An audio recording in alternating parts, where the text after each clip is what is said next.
তো আজকের যে বিষয় হচ্ছে এখন যে যদি সকালবেলা স্নান করা অভ্যাস না থাকে তো সকালবেলা স্নান না করাই উচিত। তার কারণ মানে শীতকালে বিশেষ করে যে পরিমাণে ঠান্ডা পড়েছে তাতে তাপমাত্রা প্রায় প্রায় 10 থেকে 12 ডিগ্রি সেন্টিগ্রেড চলছে ইন পুরুলিয়া ডিস্ট্রিক্ট।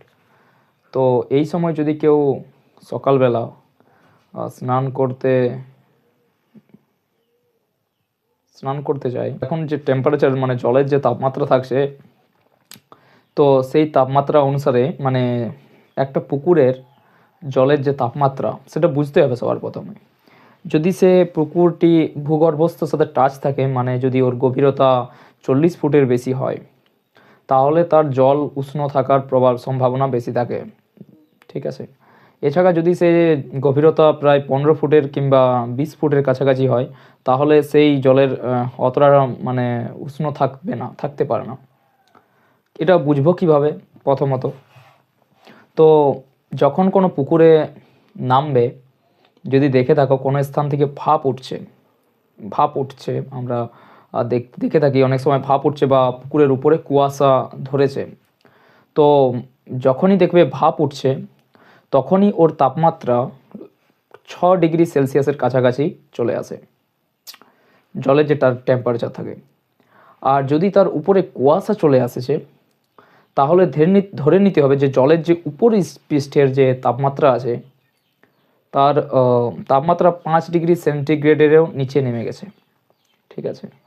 তো যখন একটা জলের তাপমাত্রা 5 ডিগ্রি সেন্টিগ্রেডের নিচে নেমে যাবে, তো ওই জলে যদি কোনো ব্যক্তি স্নান করে সাত সকালে, তো ওই জলের মধ্যে 5 মিনিটের বেশি থাকা উচিত নয়। যদি 5 মিনিটের বেশি থাকে তখন কি হবে? যদি কোনো ব্যক্তি 5 মিনিটের বেশি ওই জলে থেকে যায়, তাহলে সবার প্রথমে আসলে অ্যাকচুয়ালি ঠান্ডাটা আমাদের যদি ভিতরে ভেদ করে যায়, ঠিক আছে, তো আমাদের যে ব্লাডের যে মানে উষ্ণতা মানে সব সময় বহন করে, সেটাতে ডিসব্যালেন্স দেখা যাবে। তো যখনই আমাদের বডির টেম্পারেচারের ডিসব্যালেন্স দেখা যাবে, তো তখনই কি হবে, বডির ব্লাড যেটা আছে সেটা অনেক সময় ক্লট হয়ে যায়, অনেক সময় ব্লাডে চলাচলের ঠিকঠাক চলাচল করতে পারে না। যার কারণে কি হয়, মানে যে ব্যক্তি জলে যদি ঠান্ডা জলে অনেকক্ষণ বেশিক্ষণ থেকে যায়, তাহলে সে মানে আমাদের একটা কথা বাংলাতে আছে, একটা ভাষা আছে যে টেনে নিয়েছে। এর মানে হচ্ছে ওর পুরো পেশিবহুল যে দেহ, বডির যে পেশি আছে সেগুলো পুরো টেনে নিতে পারে। তো এই হচ্ছে ব্যাপার। আর এটাতে যদি কোনো ব্যক্তি ভিতরে প্রবেশ করে এবং ওখানে ওইরকম ঘটনা কিছু ঘটে যায়, তাহলে যদি ওর পাশাপাশি অবস্থাতে যদি কেউ না থেকে থাকে, ও কাউকে ডাকতেও পারবে না, এমন সম্ভাবনা হতে পারে।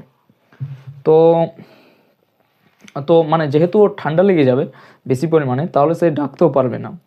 তো এই থেকে মানে এড়ানো কীভাবে যায়, দেখো যখনই একটা পুকুর, বিশেষ করে পুরুলিয়াতে প্রচুর জায়গাতে এত পরিমাণ ঠান্ডা হয় আর এত পরিমাণে গরম হয়, যা অন্য কোনো এলাকার থেকে সম্পূর্ণ আলাদা, অন্য কোনো জেলার থেকে। এখানে তাপমাত্রা 5 ডিগ্রি সেন্টিগ্রেড, কখনো কখনো আরও নিচে নেমে যায়। তো যখনই কোনো পুকুর দেখবে, যদি সেখান থেকে ভাপ উঠছে দেখতে পাওয়া যায়, তাহলে ওখানে টেম্পারেচার বা তাপমাত্রা 5 ডিগ্রি সেন্টিগ্রেডের কাছাকাছি থাকে। এবং যদি সেখানে কোনো কুয়াশাচ্ছন্ন থাকে, তাহলে সেখানে ধরে নিতে হবে যে ওখানে টেম্পারেচার 5 ডিগ্রি সেন্টিগ্রেডের থেকেও নিচে নেমে গেছে। খেয়াল রাখতে হবে যে ওই স্থানে স্নান কিংবা ওই স্থানে থাকা মানে 5 মিনিটের বেশি যেন ওখানে না মানে টাইম স্পেন্ড না করা হয়। যারা স্নান করছে তাদেরকে চেষ্টা করতে হবে অ্যাটলিস্ট 5 মিনিটসের মধ্যে ওখান থেকে স্নান কমপ্লিট করে নিতে হবে। ঠিক আছে, 5 মিনিটে ম্যাক্সিমাম। তো এর বেশি যদি ওই জলের মধ্যে থাকা হয়, তাহলে সেক্ষেত্রে ফিট হয়ে যেতে পারে, মানে জলের ভিতরে ও মানে ওর জল ডুবে যেতে পারে, যে পরিমাণ ঠান্ডা আছে। তো এটা হচ্ছে ব্যাপার। ঠান্ডা কিন্তু খুব প্রচণ্ড পড়েছে। সকালবেলা যারা স্নান করে বা করছে, দেখি আমার যদি দেখা হয়, এটা কেবলমাত্র আমার 1 বছরের হ্যাবিট নয়, এর বিগত 5 বছরের হ্যাবিট আছে। তো এর আগেও আমি সকালবেলাতে স্নান করতে সবচেয়ে বেশি প্রেফার করি, তার কারণ পুরো দিনটা হাতের মুঠোতে চলে আসে। কিন্তু যদি মানে কারো হ্যাবিট অনুসারে যদি কেউ একদিন শুরু করে, তাহলে তার প্রচুর ঠান্ডা লেগে যেতে পারে।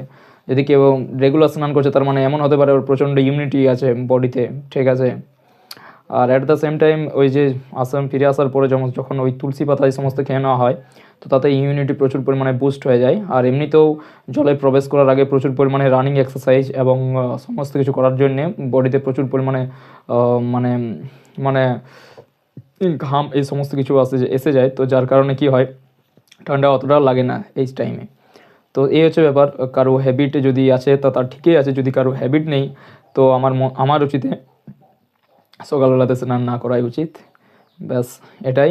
হ্যাঁ, আর একটা জিনিস, যে কোনো পুকুরে যদি কোনো সে পুকুরটি মানে ভূগর্ভস্থের সাথে টাচ নেই, মানে হচ্ছে যদি ওর ওর গভীরতা 40 ফুটের নিচে আছে, তাহলে সেই পুকুরে কিন্তু 5 মিনিটের বেশি থাকাটা উচিত হবে না জলের ভিতরে। তো এটা হচ্ছে মেন টপিক। আজকে যে টপিকটা ছিল যে যে কোনো সময় যে কোনো জায়গাতে কিছু জিনিস দেখে মানে ট্রাই না করাই আমার মতে হয় সবচেয়ে ভালো। তার কারণ হতে পারে সে অনেক বছরের, যদি কারো হ্যাবিট অনেক বছরের থাকে, তাহলে সে 5 ডিগ্রি কেন 0 ডিগ্রি সেলসিয়াস তাপমাত্রাতেও সে যথেষ্ট আনন্দে স্নান করবে, ঠিক আছে। কিন্তু যদি কারো হ্যাবিট না থাকে, তাহলে তার গলা ব্যথা হয়ে যাবে, মাথা হয়ে যাবে, ইমিউনিটি উইক থাকতে পারে, ঠিক আছে। তো সেই অনুসারে তার ড্রেসও ঠিকঠাক হবে। আবার যদি কেউ মানে ঠিকঠাকভাবে স্নান করে আসার পরে ইমিডিয়েটলি উইথিন 1 আওয়ারের মধ্যে গরম উষ্ণ পোশাক পরিধান করতে হবে, তাহলে কি হয়, পুরো বডিতে ইমিডিয়েটলি তোমার যে ঠান্ডাটা, যে বাইরের ঠান্ডাটা ভিতরে অ্যাবজর্ব করতে পারে না, মানে হচ্ছে ঠান্ডা ভেদ, মানে তোমার শরীরে পুরো ভেদ করে যেতে পারবে না। এটা হচ্ছে মেন ব্যাপার। তো আমার এটা প্রচুর পরিমাণে অনুভব আছে, আর সেই জন্য আমি অনুভব কিছু শেয়ার করলাম, যে দেখবে যেখানে প্রচুর পরিমাণে ভাপ উঠছে সেই স্থান থেকে অ্যাভয়েড করার চেষ্টা করবে। এছাড়া যেখানে প্রচুর পরিমাণে পুকুরের মধ্যে যেখানে প্রচুর পরিমাণে কুয়াশাচ্ছন্ন দেখা যাচ্ছে, সেখানেও অ্যাভয়েড করবে স্নান করার জন্যে। অ্যাভয়েড করবে যেখানে মানে 20 ফুটের নিচে যেখানে গভীরতা আছে, সেই সমস্ত জায়গাতে স্নান না করাই ভালো। এবার সেই সমস্ত বাঁধে, ঠিক আছে, যার ম্যাক্সিমাম গভীরতা 20 ফুটের নিচে। আমাদের আশেপাশে প্রচুর 30 ফুট এরকম কাছাকাছি গভীরতা আছে, তো সেই কারণে এখানে জলের টেম্পারেচার মোটামুটি উষ্ণতাই থাকে। তো এই হচ্ছে ব্যাপার, ঠিক আছে। আবার দেখা হবে অন্য কোনো টপিকে।